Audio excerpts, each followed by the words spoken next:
There are millions and millions and millions still left with us,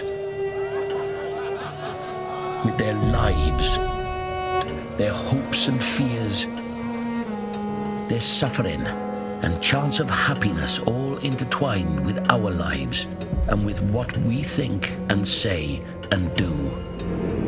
We don't live alone. We are members of one society. We are responsible for each other. And the time will soon come when, if we will not learn that lesson, we will be taught it. In fire and blood and anguish.